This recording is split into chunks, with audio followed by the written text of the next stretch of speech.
I don't do this very often. Do what? Go home with people. Neither do I. Your house is so neat. Thank you. Is this your mother? Yes. What did she do? She was a surgeon in Portugal. What kind? Eyes. We used to do dissections together. What happened to her?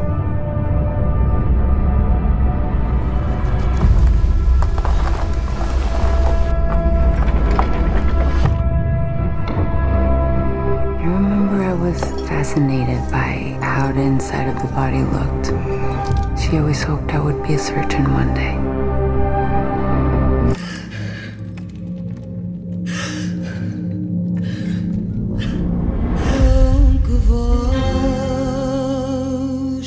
Chorarei meu triste fado, que em tão dura paixão me sepultou, que morrer não seja dor, que me deixou o tempo, que me deixou o tempo, que meu bem desenganar.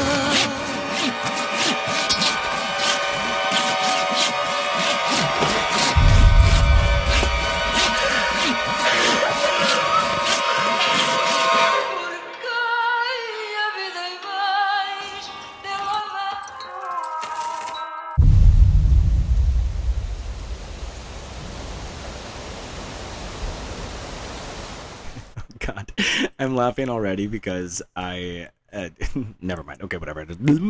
Welcome back to the Gory Gaze, the horror podcast where two boyfriends, normally, will slash up and bleed out your favorite horror movies, mostly, but not limited to the black sheep, underrated, and forgotten gems of the genre. But right now, there's only one of us, because we're on like a semi-hiatus. And right now we are doing I am doing a sub-series called 49 and a half or 49.5, depending on what you want to call it, what day of the week it is. They're still dropping on Mondays, but we're dropping them over on the Patreon. They're still free to listen to, unless I get a wild little hair up my ass and decide to charge you for it. If you want to contribute $5 a month over there, you can. But we just started dropping content. And by just started dropping content, I mean, I think about a year ago, we had done an audio commentary or two. And I felt a little bit overzealous. I don't think Alex really cared either way. I felt like we were kind of jumping the gun because we had just started the podcast, and I think like 8 episodes in, I was like, season 2, and I whatever, I get really excited. I'm a Gemini. I have terrible ADHD. My mood swings are all over the place.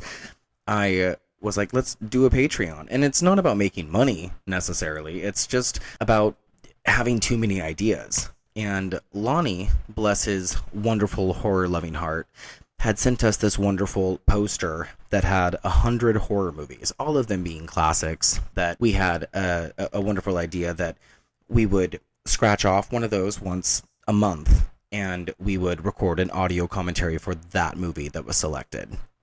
And we had so many ideas, we wanted to do everything at once, and by we, I meant me, because again, Alex just kind of jumped on board with all of this and came along for the ride.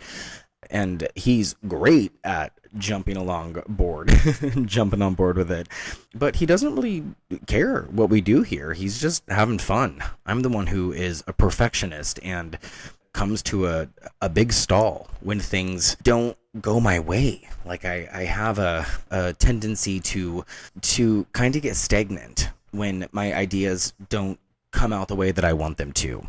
So I kind of feel like I'm a little responsible for the lags. And, you know, life happens and blah, blah, bullshit. All that being said, welcome back to part 2 of 49.5, 49 and a half, have you.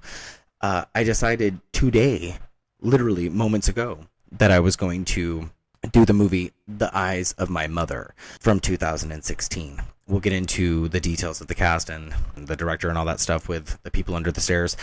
But I wanted to do a movie based around mothers because of Mother's Day.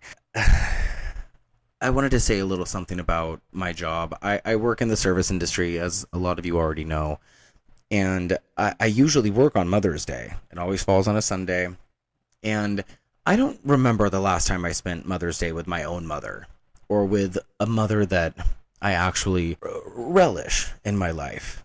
I'm glad that I got to wake up and see Alex's mom. That was really nice. But, you know, the Mexican Mother's Day is celebrated on a different day. So I of course called my mom and wished her a happy Mother's Day, and I knew that it was going to be a very long night because Mother's Day in Calabasas is a trip, to say the least.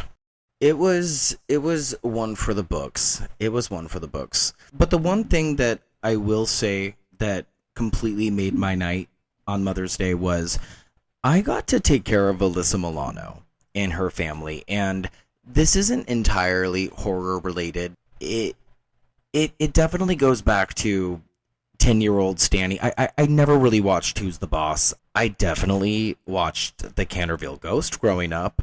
I definitely watched Poison Ivy 2 way, way, way too young. I definitely watched Embrace of the Vampire way, way, way too young. And I definitely watched Fear way more than I should have as a 10-year-old. And she was so lovely, you guys. Her family was so lovely. Her mom was so polite. She was with a big group of people. And she was just the nicest person on the planet. Just as nice as you might think she would be. And, you know, I've read stories that she might not be. I read stories that she is just as nice as pie. I had just the most pleasurable experience, and I waited until the very end, as I usually do. If I serve a celebrity or someone that I think is just beyond me, or someone that I kind of idolized growing up. And also, I didn't watch Charmed. I know people really liked Charmed. My nephew really liked it. My sister liked it. But yeah, I waited till the end, and I went to her as she was getting up with her husband, and I said, I will not forgive myself if I don't say this to you. But I really loved you in Fear. I saw it way too young. And you're a terrific crier. And then I realized that it sounded kind of weird. But I always do that. I always just say kind of off the wall, weird little comments. And this is what kind of starts friendships with these people. I don't know if that's what's going to happen here. But she said, thank you. Thank you so much for that. And then she told me that the director died a few days before that comment. And that kind of made me feel weird. But anyway, that is something that happened on Mother's Day that made me feel really good. But that's not what I wanted to talk about. I wanted to talk about this last Sunday, which felt like Mother's Day. I had a party of 21 people, led by a woman whose name I'm not going to say, because at the end of the night, she is just a mother. You know, she's a mom. I don't know how good of a mom she is, but she's nice enough to host a party for 21 people, you know, for her son. This woman was actually batshit crazy, and I've never met someone who was actually as insane as this woman was. She got there an hour and a half early, before me. I got there an hour and a half after her, and the moment I got there, she immediately started berating me before I was even clocked on or able to introduce myself over the seating arrangement. Apparently there was 3 extra chairs added. I had to get my manager involved every time she complained about something because, you know, I didn't plan this party. I had nothing to do with this. I had to gently remind her on multiple occasions that I was just meeting her, that I was a stranger, and you know, I am simply a person, and I'm just there to help bring her fucking food. When I brought her menus, which were printed on, you know, miniature pieces of paper, she basically threw them at me because they were not on the glossy cardstock that she was promised.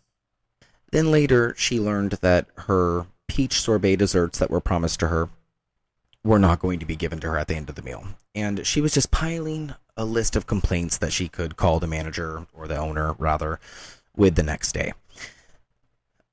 She was there for 3.5 hours with 20 other guests, and she tortured me mentally, emotionally, verbally, the entire time. And she had no choice but to tip me 20% because it was included in the packaged deal.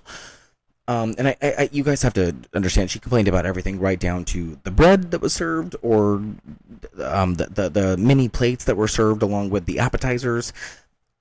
Nothing was good enough for this woman. But at the end of the meal, she came up to me and she apologized. And she told me that she understood that none of this was my fault. And she gave me a little bit of extra cash in my pocket. And she just wanted to let me know that this was all just miscommunication. And she was sorry that she took it out on me. And that she just wanted this night to be perfect for her son. It just made me think, it made me think back to Mother's Day and how happy I was that the Mother's Day evening didn't go like that for me, because it could have. It was pretty bad, but it didn't go like that. If it would have went like that, I don't know if I ever would have went back. I've been serving tables a long time, and Mother's Day is absolutely the worst holiday to be a server. There's Easter, there's Mother's Day, and then there is Christmas Eve. Absolutely the worst nights to serve. But I ended up with a little bit more respect for this woman at the end of the meal because of this conversation that she and I had, all the money aside. And it was because of that. Like, at the end of the day, she's just a mom. And it made me think of my own mom and the things that she's done for me in the past. And really just, I wanted to pick a movie that resonated in that respect. So that's why I picked The Eyes of My Mother. It's a movie that I've seen twice. I saw it back when it was on Netflix for the first time back in, I think, 2017. It came out in 2016. But back in 2017 was the first time I saw it. I saw it again, I want to say 2 years ago. Alex and I watched it back when we first started seeing each other. And even now, I don't remember a lot about it, so I'm really excited to give it another go with you guys. You all know how this works. We'll press play together. We'll start watching it at the same time. And I'm just going to give comments. I'm going to give, little anecdotes here and there. Anecdotes. I feel like I have an echo. Have I had an echo this entire time, or am I crazy? I might have. Hello. I don't know.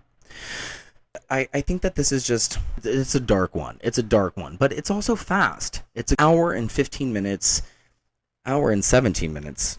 That really makes an impact in the quick amount of time that it goes by. It doesn't have a lot of characters, but what we get, from what I remember, it punches you in the gut. I'm excited to give this a go with you guys.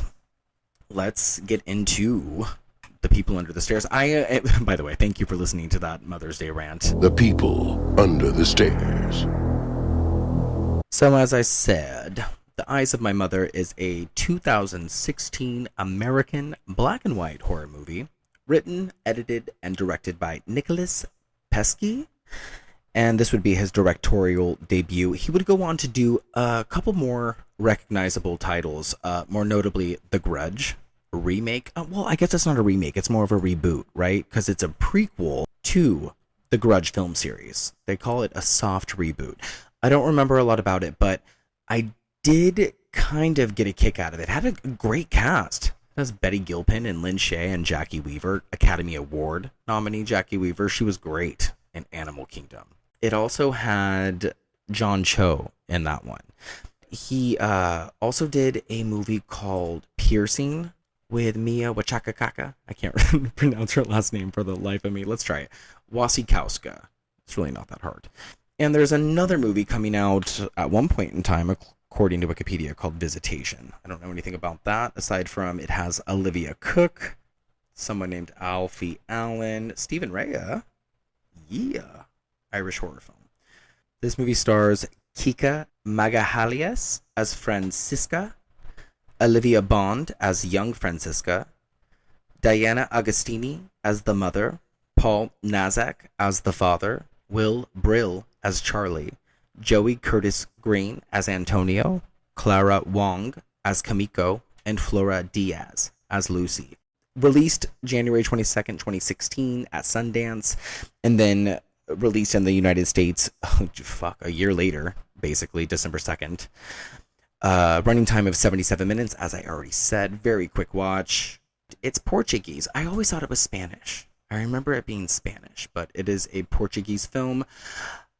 Okay, and I think that this is the last time that I will willingly discuss budget and box office stuff, because I read recently, I heard something. No, it was an interview that the Horror Queers did with Eli Craig, who wrote and directed the Clown in a Cornfield movie, which we saw recently.